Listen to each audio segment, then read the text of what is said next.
We're here with head coach Jay Harris, going back over 500 again this year, and a pair of good wins on the road as well against Florida College. What were your overall thoughts of the two-game wins? To go down to Florida, play 2 games, play the first game off the bus, 1 day rest, and play them at their home field.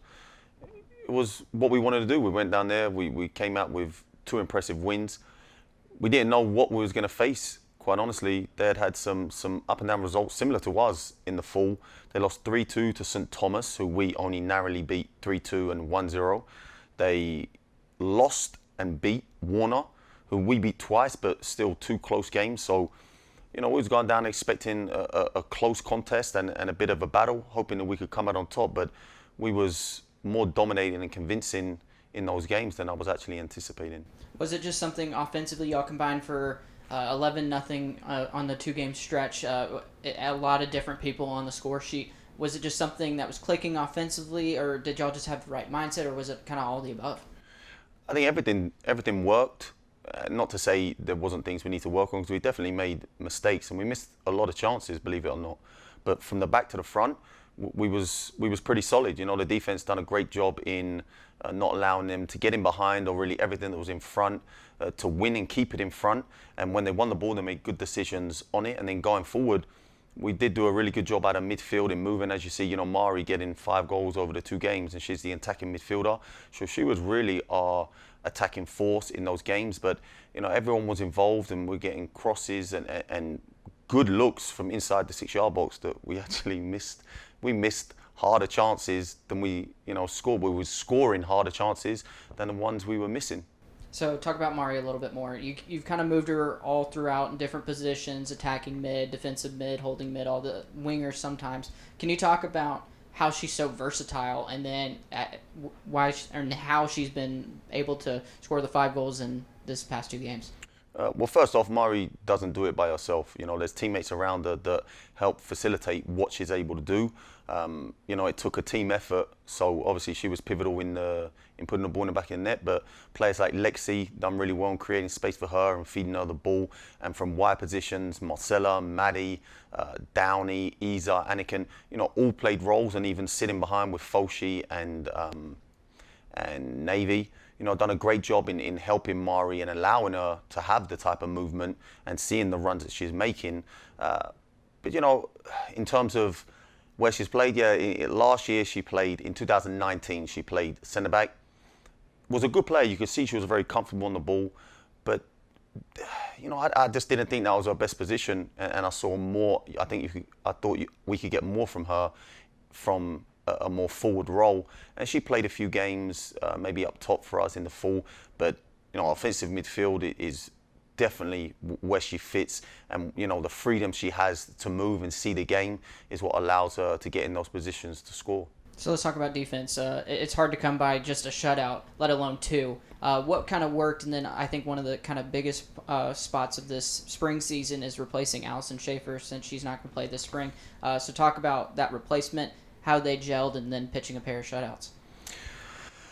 It takes a little bit of work. Downey is obviously a naturally left-footed player, so playing on the left side, a little more comfortable. Allison she reads the game well and tends to win the ball and come inside, which can be detriment at times because, you're going back into the pressure. But Downey, she can receive the ball, pick her head up, and sort of find passes over the top or into feet with her left foot. But the people in front of her also helped, and the people behind, because we played in a 5. So you had, Leah sitting in behind her, Lauren, so they can communicate and help her a little bit, because those are positions they've played all the time, whereas Downey has typically played an offensive position. And then the players in front can thwart a little bit of the attack coming from wide areas. But Downey done really good, and Isa went into that position and played a good amount of minutes in those games, and she continued in that trend. So we've still got work to do, but hopefully, the more comfortable minutes they get, the better performances they put in.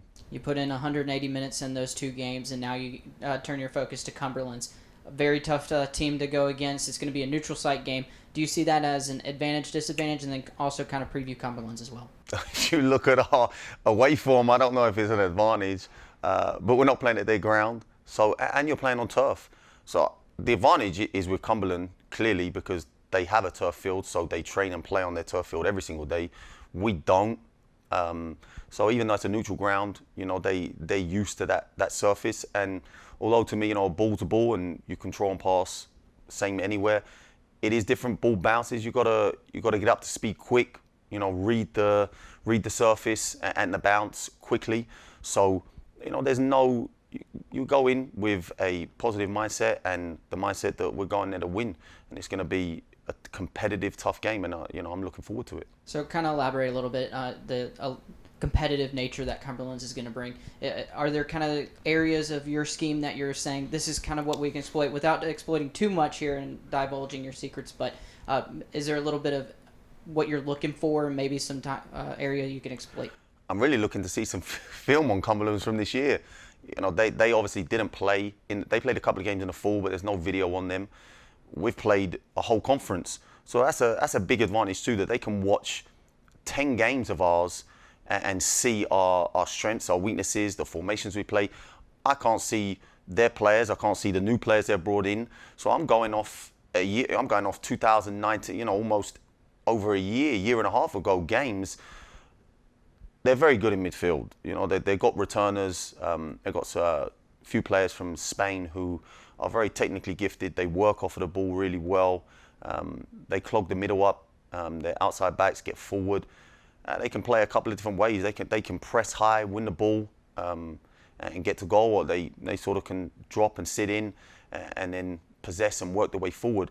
So, for us, it's just about making sure we do what we need to do to be competitive. We can't think too much on their strengths. We have to just execute our own game plan and make sure we showcase our ability well enough to make them worry and maybe have to change a little bit of their strategy going into the game. So kind of to wrap this up, they're playing today against Georgia Gwinnett, if I recall correctly, and then they come back and play y'all tomorrow on Saturday.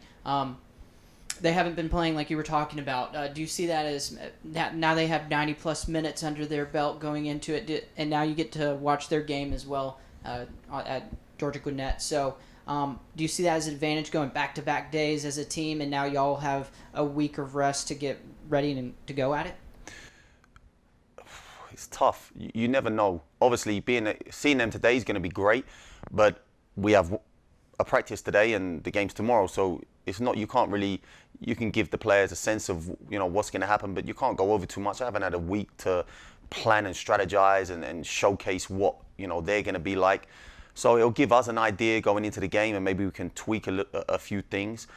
As far as an advantage, disadvantage, it's difficult to know. If you look at last year and them in the national tournament, they played Tennessee Wesleyan in the first round and dominated and won the game quite easily at the host site of Southeastern, and then they turn around and play Southeastern the following day and took them to the wire. Southeastern only beat them 3-2. So it's hard to know.